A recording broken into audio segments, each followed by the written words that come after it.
lively, because the Mavs were a mediocre team until he made those trades. He was doing a good job. Then he had the bad luck with Anthony Davis never being available, basically. But the thing that bothers me is he's just being made a scapegoat. Listen, Shaq knows this, Kenny knows this. There's no way in the world Nico Harrison had the power to trade Luka Doncic unless the owner of the team signed Patrick up. Dumont. Yes, that was his call. So I feel bad the way Nico is being made a scapegoat, but anybody who knows anything about basketball know good and well Nico Harrison did not have enough power to trade Luka Doncic. So that's the thing that bothers me. He's had a streak of bad luck with Anthony Davis and Kyrie both getting hurt, but the premise of this trade is Nico Harrison. I hear all these fools and idiots on TV talk. Nico Harrison going to be the guy who traded Luka Doncic. No, the Dallas Maverick organization made that call. That was Charles Barkley's comments on what had occurred. Of course, we all know what happened 9 months ago, that fateful February weekend. He's right, and I said the same thing. That decision is not made unless upper management gives him the okay. Now, some people say he went to upper management with that move. Are you out of your mind? They just got to the finals. There's no way he's going to go make that move. This is upper management, new ownership, the Adelson Dumont regime. Patrick Dumont specifically basically said, I don't want to pay this guy. He's not Michael Jordan. You remember he made some comments about Michael Jordan and how Michael Jordan was and all that stuff? Just go look it up. And all of a sudden, he's traded. Come on. Let's not be naive about the situation. At the end of the day, here's what it is. He was traded. Nico Harrison is the scapegoat. And if he says anything, he will never be an executive on any team in the league again. It's just facts. Anybody that opens their mouth and speaks or defends their truth or represents something that offends the NBA does not participate in the NBA anymore. And it's Cantor, Mahmoud Abdul-Rauf, Craig Hodges, and many, many more. So if you want to be in this league, you got to follow the rules and you got to do certain things. Michael Jordan had to take some time off because he didn't follow rules. But David Stern protected him because he's the moneymaker. He's the cash grab. Michael knows that. That's why Michael did his own thing in the end. And so there's so much narrative to this situation. And as I said in my previous show, a lot of people are coming out and talking and saying whatever they want to say and running their mouth like they know what's going on and trying to be subjective when they're not. This is why you don't give everybody a microphone. There are so many people that are podcasting that should not be podcasting.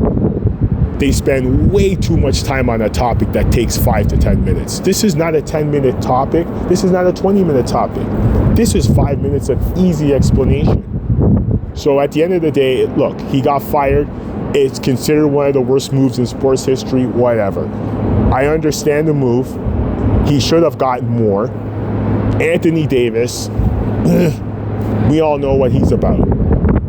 If he could have squeezed Austin Reeves and some more picks or something else, maybe the deal makes sense. Because I felt from the beginning that Austin Reeves should be in the deal. But again, I'm not the GM, and I don't know the inner workings of the NBA trades and all that. So it is what it is. But next up, when I come back, next up is Bradley Beal and what's next for the Clippers. So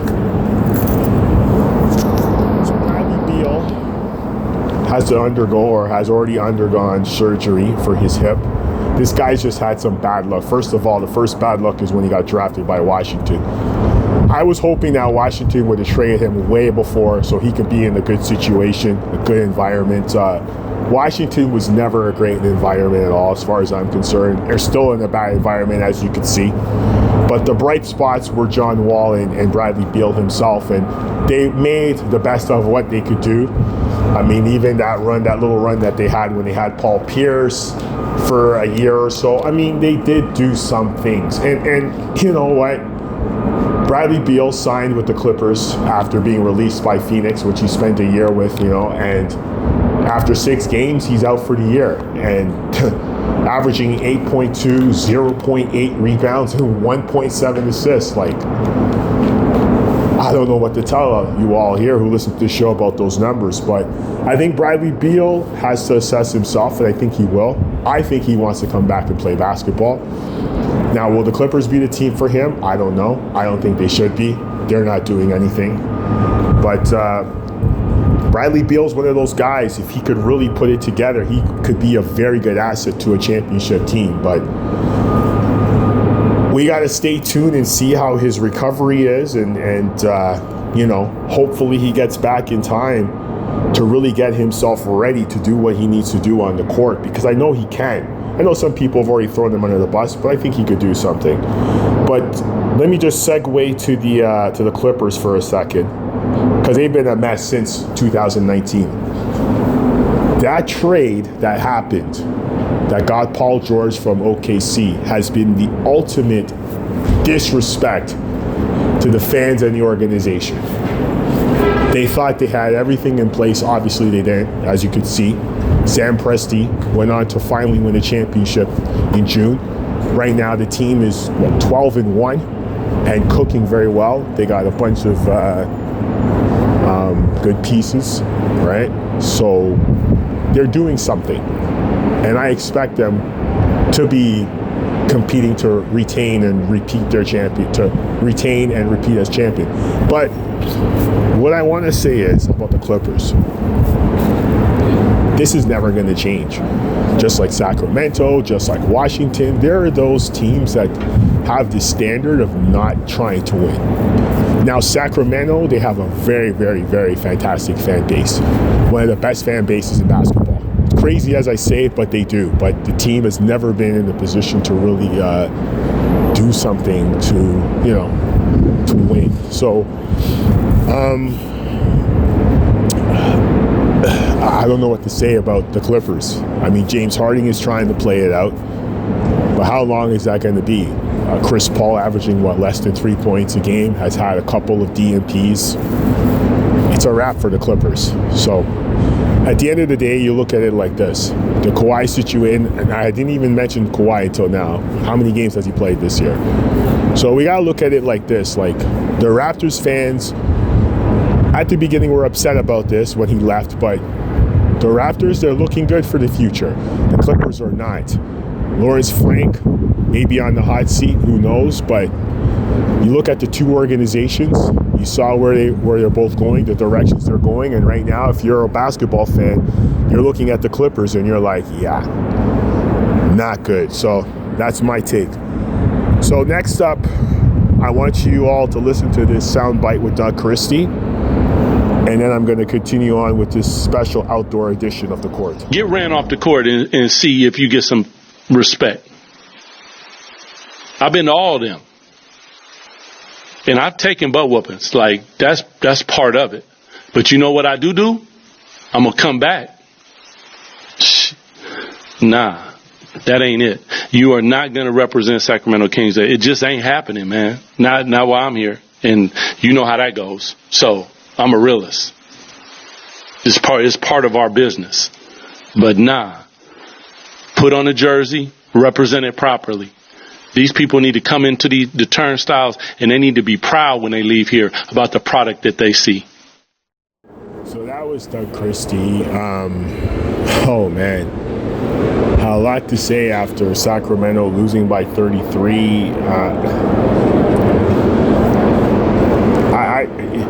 Sacramento is just one of those franchises, they just can't get it right. They haven't got it right since the Maloof brothers sold the team in 2013. And those guys had something going. They had something special because the team was good with Chris Webber, Vlade Divac, Peja Stojakovic, Hedo Turkoglu, Bobby Jackson, Mike Bibby, Scott Pollard. They had players. And Rick Adelman, of course, the great Rick Adelman, who coached those Portland Trailblazers teams to both finals against the Pistons and the Bulls. They had a good team, and then before that, they were just ugh. And then once the Maloof brothers took over and they got Adelman and those players I mentioned, things were just good. But then last night, 133 to 100. Now they're 3-9, 13th in the West. especially in the Western Conference that has been so ultra competitive. It's going to go right down to the wire with so many good teams.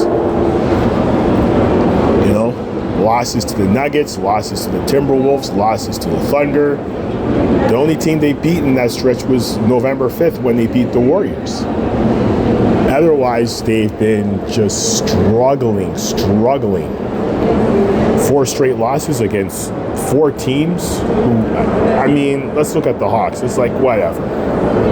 Hawks are 7-5 now. Like, you're gonna get 50-50 from Atlanta. But in the grand scheme of things, where does Sacramento go from here? I mean, they've had Mike Brown, who was a previous coach, couldn't do anything with that team, doing a great job in New York. Mike Malone in 2013, 2014, after Maloof Brothers sold it, he won a championship in Denver. I mean, they've had Tyrone Corbin. They've had a multitude of coaches. They've had 4 coaches since 2019. 4 coaches since 2019. Do the math. Is it really the team? Is it really the coaching, or is it ownership? When is ownership going to take accountability? Presidents, GM, owners, high execs, scouting department. You're wasting DeMar DeRozan's golden years. You're wasting Zach LaVine. You're wasting Sabonis. You're just wasting everything when it comes to this team. And one thing I love about doing my show is I don't have time to go after a person and tear them down. What I will tear down is the stats and the facts. Sacramento has to play better basketball, or otherwise they're going to be looking at the draft by the end of this month. So, I mean, they got games coming up against the Timberwolves, the Spurs, another game against. They got 4 games. Their next 4 games are going to be at Minnesota, at San Antonio, at Oklahoma, at Memphis, and at Denver. Those are their next 4 or 5 games. This is what you call a kick-ass schedule.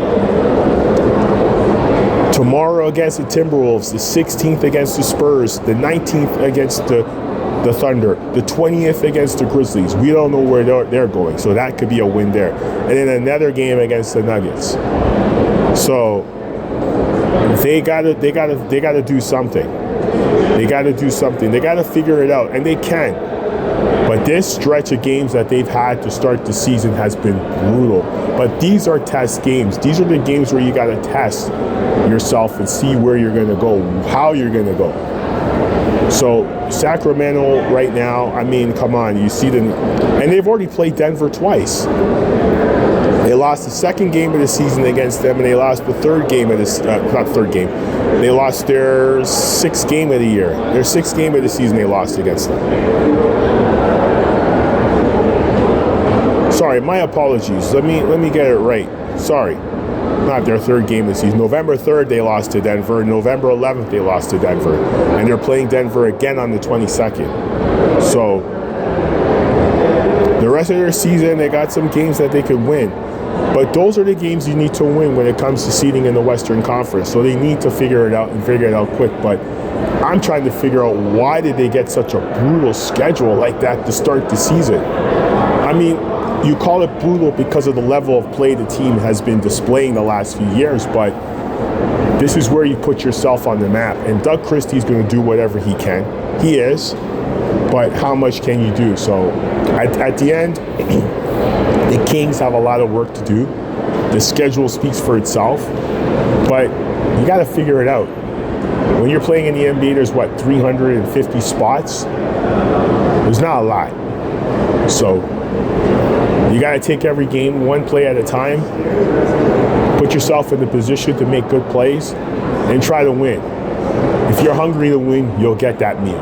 If you're not hungry to win, you're going to starve. So that's my take on that, folks. Closing out another edition of The Court. I'm out, signing off. Peace.